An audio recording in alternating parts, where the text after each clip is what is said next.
حضرت انس رضی اللہ تعالیٰ عنہ بن نضر کی شہادت کا واقعہ۔ حضرت انس رضی اللہ تعالیٰ عنہ بن نضر ایک صحابی تھے جو بدر کی لڑائی میں شریک نہیں ہو سکے تھے۔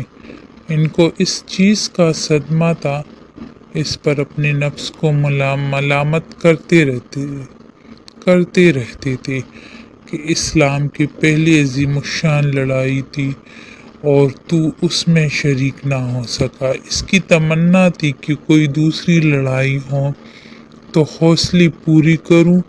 اتفاق سے احد کی لڑائی پیش آ گئی جس میں یہ بڑی بہادری اور دلیری سے شریک ہوئے۔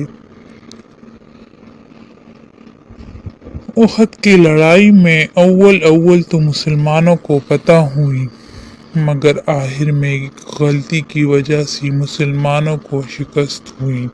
وہ غلطی یہ تھی کہ حضور اکرم صلی اللہ علیہ وآلہ وسلم نے کچھ آدمیوں کو ایک خاص جگہ مقرر فرمایا تھا کہ تم لوگ اتنے میں نہ کہو، اس جگہ سے نہ ہٹنا کہ وہاں سے دشمن کے حملے کرنے کا اندیشہ تھا۔ جب مسلمانوں کو شروع میں فتح ہوئی تو کافروں کو بھاگتا ہوا دیکھ کر یہ لوگ بھی اپنی جگہ سے یہ سمجھ کر ہٹ گئے کہ اب جنگ ختم ہو چکی ہے، اس لیے بھاگتی ہوئی کافروں کا پیچھا کیا جائے اور غنیمت کا مال حاصل کیا جائے۔ اس جماعت کے سردار نے منع بھی کیا کہ حضور صلی اللہ علیہ وآلہ وسلم نے ممانعت دی کہ تم یہاں سے نہ ہٹو، مگر ان لوگوں نے یہ سمجھ کر حضور صلی اللہ علیہ وآلہ وسلم کا ارشاد صرف لڑائی کے وقت کے واسطے تھا، وہاں سے ہٹ کر میدان میں پہنچ گئے۔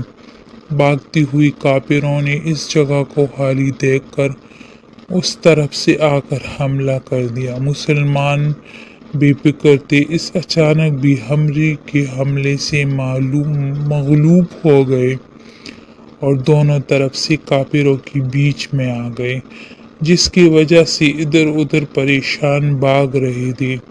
حضرت انس رضی اللہ تعالیٰ عنہ نے دیکھا کہ سامنے سے ایک دوسری صحابی حضرت سعد رضی اللہ تعالیٰ عنہ بن معاذ آ رہے ہیں۔ ان سے کہا کہ اے سعد، کہاں جا رہے ہو؟ خدا کی قسم جنت کی خوشبو احد کے پہاڑ سے آ رہی ہے۔ یہ کہہ کر تلوار تو ہاتھ میں تھی ہی کافروں کے ہجوم میں گھس گئے اور اتنے شہید نہیں ہو گئے، واپس نہیں ہوئے۔ شہادت کے بعد ان کے بدن کو دیکھا گیا تو چلنی ہو گیا تھا۔ 80 سے زیادہ زخم تیر اور تلوار کی بدن پر تھے۔ ان کی بہن نے انگلیوں کی پوروں سے ان کو پہچانا۔ جو لوگ اخلاص اور سچی طلب کے ساتھ اللہ کے کام میں لگ جاتے ہیں ان کو دنیا ہی میں جنت کا مزہ آنے لگتا ہے۔ یہ حضرت انس رضی اللہ تعالیٰ عنہ زندگی ہی میں جنت کی خوشبو سونگھ رہے تھے۔ اگر اخلاص آدمی میں ہو جائے تو دنیا میں بھی جنت کا مزہ آنے لگتا ہے۔ میں نے ایک معتبر شخص سے جو حضرت قدس مولانا شاہ عبد الرحیم صاحب رائے پوری رحمۃ اللہ علیہ کے مخلص خادم ہیں، حضرت کا مقولہ سنا ہے کہ جنت کا مزہ آ رہا ہے۔ فضائل رمضان میں اس قصے کو لکھ چکا ہوں۔ میں آپ لوگوں کو لیے ڈیلی ایک ویڈیو بناتی ہوں۔